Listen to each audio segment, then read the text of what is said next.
भाजपा से मंडल अध्यक्ष हूँ।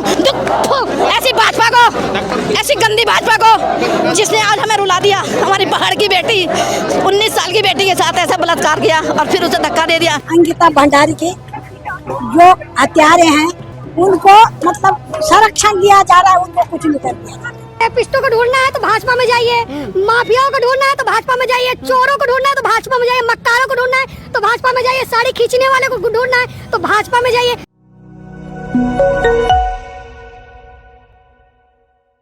दोस्तों नमस्कार, मेरा नाम प्रशांत है और आप देखना शुरू कर चुके हैं आपका अपना चैनल खुदरंग। उत्तराखंड के अंकिता भंडारी मर्डर केस में लगातार भारतीय जनता पार्टी, उसके बड़े नेताओं का नाम सामने आ रहा है और ये नाम जब से कथित तौर पर सामने आए हैं तब से उत्तराखंड में बवाल मचा हुआ है। उत्तराखंड के मुख्यमंत्री पुष्कर सिंह धामी तानाशाही पर उतारू हो चुके हैं।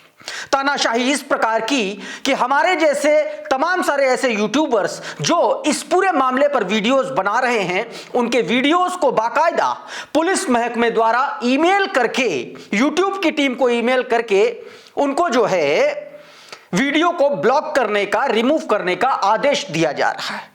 आज के इस वीडियो में मैं आपको बताने जा रहा हूं कि उत्तराखंड के अंकिता भंडारी मर्डर केस में किस तरीके से भारतीय जनता पार्टी के तमाम बड़े नेता फंसते हुए नजर आ रहे हैं और इसीलिए अब यह दावा किया जा रहा है कि अगर अंकिता भंडारी केस में उस वीवीआईपी का नाम सामने आया तो धामी सरकार तो छोड़िए, भारतीय जनता पार्टी की नरेंद्र मोदी की सरकार गिर जाएगी। जी हां, गिर जाएगी। आज इस पूरे मामले पर आपको बताऊंगा कि कैसे भारतीय जनता पार्टी के नेता भाजपा पर ही थूक रहे हैं, लिटरली थूक रहे हैं।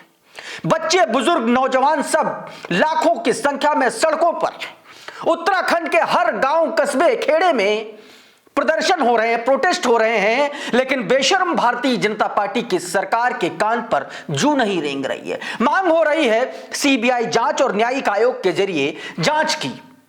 सबसे पहले मैं योगिता बयाना के उस दावे का जिक्र करना चाहता हूं जो उन्होंने सोशल मीडिया पर खुलेआम किया। यह आपकी स्क्रीन पर उनके बयान का कोट करता हुआ ग्राफिक्स प्लेट जो मोलेटिक्स का है, यह देखिए। इसमें उन्होंने यह कहा है कि अंकिता भंडारी मामले में सीबीआई जांच के बाद अगर खुलासा हुआ तो उत्तराखंड ही नहीं, केंद्र की सरकार भी गिर सकती है क्योंकि इसमें सरकारें खुद शामिल हैं। अब सवाल यह है कि भारतीय जनता की पार्टी की सरकारें, वो सरकारें जिन्होंने 2014 में एक नारा दिया था बेटी पढ़ाओ बेटी बचाओ का, तो क्या वो एक महज एक नारा था या एक चेतावनी थी कि भारतीय जनता पार्टी के नेताओं से बेटियों को बचाओ?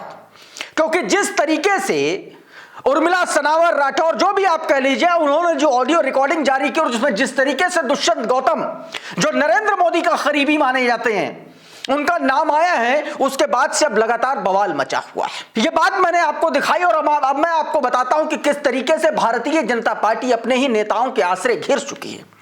4 तारीख को पूरा दिन उत्तराखंड में पुष्कर धामी के आवास समेत तमाम सारे इलाकों में, जगहों में, रिमोट एरियाज में प्रोटेस्ट हुए, प्रदर्शन हुए।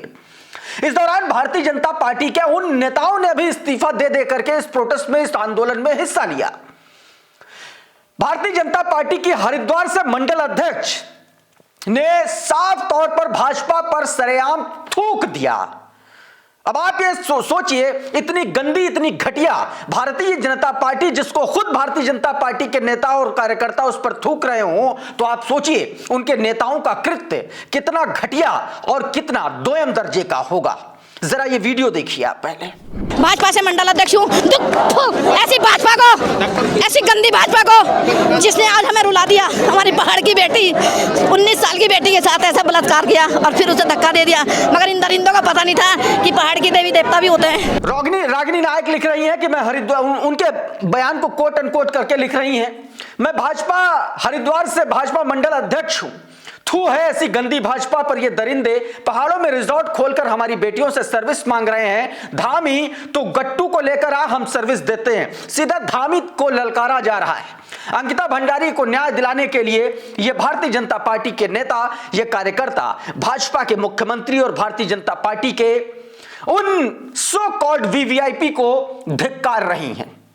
इतना ही नहीं, महिलाएं ही नहीं, युवा कार्यकर्ता भी इस्तीफा दे रहे हैं। अब जरा ये देखिए, ये तस्वीर देखिए, ये भारतीय जनता पार्टी के उत्तराखंड के जो है कार्यकर्ता हैं, इन्होंने अरविंद तोमर, इन्होंने साफ तौर पर इस्तीफा दे दिया और ये इनका इस्तीफा है। इसमें इन्होंने सीबीआई जांच की मांग की है और उन्होंने साफ तौर पर कहा है कि जब तक सीबीआई जांच की मांग इस पूरे मामले में नहीं हो जाती है या नहीं रिकमेंडेशन हो जाती है, तब तक वो भारतीय जनता पार्टी से जो है इस्तीफा दे रहे हैं। और इस पूरे घटनाक्रम से को लेकर के ये बेहद आहत है, ये बताई जा रही है। दोस्तों, अरविंद तोमर दोस्तों भारतीय जनता पार्टी के उन तमाम पदाधिकारी कार्यकर्ताओं में से एक है जिन्होंने दर्जनों की संख्या में इस्तीफा दे दिया है इस पूरे घटनाक्रम को लेकर के।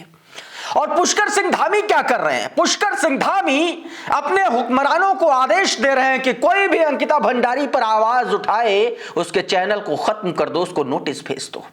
ये जो मेल है ये यूट्यूबर श्याम मीरा सिंह को भेजा गया है यूट्यूब की लीगल सपोर्ट टीम की तरफ से, जिसमें साफ साफ यह कहा गया है कि उत्तराखंड के डीआईजी ने उनका अंकिता भंडारी पर किया गया ये वीडियो ब्लॉक किया जाता है, और क्योंकि ये बीएनएस की धारा 352(2), 356(2), 196, 299 बीएनएस और 2023 सेक्शन 66C और 79(3)(b) आईटी एक्ट का सीधा उल्लंघन, और इसलिए उसको ब्लॉक किया जाता है। श्याम मीरा सिंह इस पर देखिए क्या लिख रहे हैं।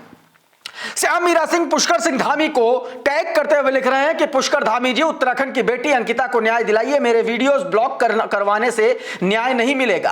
प्रदेश में लाखों काम होते हैं, उन्हें करवाइए, कितने वीडियोस ब्लॉक करवा पाएंगे आप? साफ साफ ये कहा गया। और अब मैं आपको एक तस्वीर दिखाता हूं एक बुजुर्ग महिला की जिसकी उम्र 70 साल के आसपास बताई जा रही है, और वो महिला अंकिता भंडारी को न्याय दिलाने के लिए बूढ़े हाथों से लाठी थामे हुए इस बदचलन और बेगैरत भारतीय जनता पार्टी की सरकार को कोसने आई है, उसके खिलाफ झंडा बुलंद करने आई है। सुनिए जरा क्या कुछ कहा। आज हमारी अंकिता भंडारी के जो हत्यारे हैं उनको मतलब संरक्षण दिया जा रहा है, उनको कुछ नहीं कर दिया जा रहा। अजीत सिंह राठी उत्तराखंड के पत्रकार हैं, इसी पर लिख रहे हैं कि दुर्बल काया और उम्र की बेड़ियां भी उसे रोक नहीं पाई। कांपते हाथों से लाठी लेकर के यह वयोवृद्ध महिला देहरादून की सड़कों पर प्रदर्शन करने पहुंची। इस महिला को गौर से सुनिए और लगता है यह उत्तराखंड की मूल आत्मा बोल रही है। देहरादून में अंकिता भंडारी मर्डर केस में सीबीआई जांच को लेकर के जो हुजूम उमड़ा, ये बूढ़ी मां उसमें शामिल थी, ये बात दोस्तों कही गई। अब एक और तस्वीर देखें, साफ साफ कहा जा रहा है वीआईपी जिसका यार है वो नेता गद्दार है। अब सवाल यह है कि वीआईपी उत्तराखंड में किसका यार है और उत्तराखंड की सरकार उस यार को क्यों बचा रही है? उत्तराखंड की सरकार को अंकिता भंडारी के उस वीआईपी यार से क्यों प्यार है, ये जरूर जानना चाहिए। और इसी की तो मांग कर रही है उत्तराखंड की जनता और आवाम कि उसका नाम सामने क्यों नहीं आ रहा है। अब इसी को लेकर के एसआईटी जो दावा कर रही है उसको लेकर के सचिन गुप्ता दैनिक भास्कर के पत्रकार हैं, वो क्या लिख रहे हैं आपकी स्क्रीन पर लिख रहे हैं।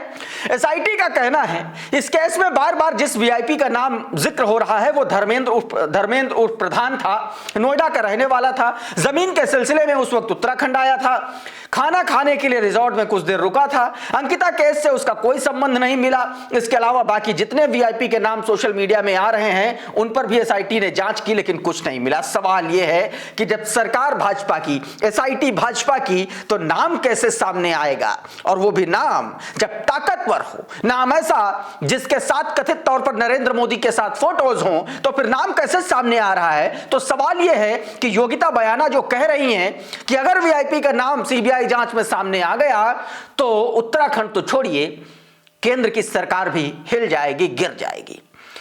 भारतीय जनता पार्टी के चाल चरित्र और चेहरे पर उत्तर प्रदेश की राजधानी लखनऊ में कुछ महिलाओं से एक यूट्यूबर ने बातचीत की, उसका एक हिस्सा मैं आपको सुनवाना चाह रहा हूं। वो बताता है कि भारतीय जनता पार्टी की दरअसल चाल चरित्र और चेहरा है क्या। देखिए जरा इसको।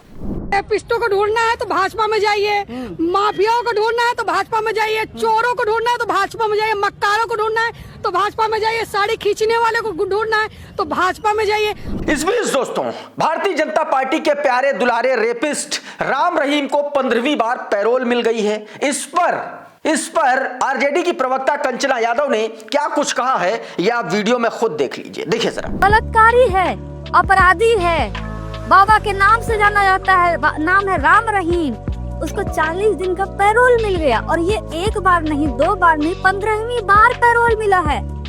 40 दिन का। ऐसा लगता है कि राम रहीम खुद ही जेल की जो चाबी है ताला की, वो अपने पास ही पॉकेट में रखते हैं। जब मन होता है खोल लेते हैं, निकल जाते हैं। 10 दिन, 20 दिन, 40 दिन, 1 महीना वो जेल में कम, बाहर ज्यादा घूमते हैं। इस बीच दोस्तों उत्तराखंड में एक और कांड हो गया। उत्तराखंड में भारतीय जनता पार्टी का पार्षद, भारतीय जनता पार्टी का मंडल उपाध्यक्ष, उसने सरेआम एक शख्स को गोली मार करके उसकी हत्या कर दी। ये देखिए, यही वो शख्स है जिसने उसकी हत्या की और ये दूसरा वो जो पीड़ित जिसकी हत्या हुई। सचिन गुप्ता लिखते हैं कि हल्द्वानी में कल रात बीजेपी पार्षद अमित बिष्ट और चिंटू ने नितिन लोहनी नामक व्यक्ति की गोली मार करके हत्या कर दी। पुलिस ने अमित बिष्ट को गिरफ्तार किया, लाइसेंसी रिवॉल्वर भी जब्त की। अमित बिष्ट बीजेपी का मंडल उपाध्यक्ष भी है, पहले भी कई बार लफड़े कर चुका है। एक बार जब पुलिस ने इसे हिरासत में लिया तो बीजेपी के कई बड़े नेताओं ने थाने पर धरना देकर के इसे छुड़ा लिया। अब एक तस्वीर और दिखाना चाहता हूं। शाहरुख खान को लेकर के तमाम सारे नफरती चिंटू, नफरती बाबा जो अपने आप को तथा कथित सनातन धर्म के हिंदू धर्म ध्वजावाहक कहलाते हैं, दरअसल वो कितने जाहिल हैं, कितने अनपढ़ हैं, उसका पूरा का पूरा चिट्ठा खोल दिया रोमाना इज़हार खान ने, जब देवकी नंदन ठाकुर जैसे व्यक्ति को सरेआम बैठाया और उसको भागना पड़ा और भयंकर तरीके से उसको सुनाया भी रोमाना ने। सुनिए जरा क्या कुछ कहा। कि देवकी नंदन ठाकुर जो है, मुझे ऐसा लगता नहीं है उनको तकलीफ जो बांग्लादेश में हिंदुओं के साथ हो रहा है उसको लेकर हो रही है। मुझे ऐसा लगता है कि देवकी नंदन ठाकुर को निशाने पर शाहरुख खान को लेना है, इस वजह से देवकी नंदन ठाकुर ये तमाम बातें कर रहे हैं। वरना तो सर देश के अंदर शेख हसीना अभी भी रह रही हैं, इस पर तो देवकी नंदन ठाकुर ने कुछ नहीं कहा। खालिदा जिया का निधन होता है और भारत सरकार की तरफ से हमारे विदेश मंत्री वहां पर जाते हैं और अफसोस जताते हैं, इस पर तो देवकी नंदन ठाकुर ने कुछ नहीं। आपका अधिकार है, आप प्रश्न करिए, लेकिन मुझे आपसे एक और प्रश्न आपसे ही करना है। प्रश्न जी, मेरे प्रश्न का जवाब तो दे दीजिए पहले, उसके बाद मुझसे प्रश्न कर लीजिएगा। जब आप मेरे प्रश्न का उत्तर देंगे ना तो आपको उत्तर मिल जाएगा। तो दोस्तों अभी के इस वीडियो में बहरहाल इतना ही। बहुत बहुत शुक्रिया, बहुत बहुत धन्यवाद। आप जुड़े रहिए आपके अपने चैनल खुद रंग के साथ। नमस्कार।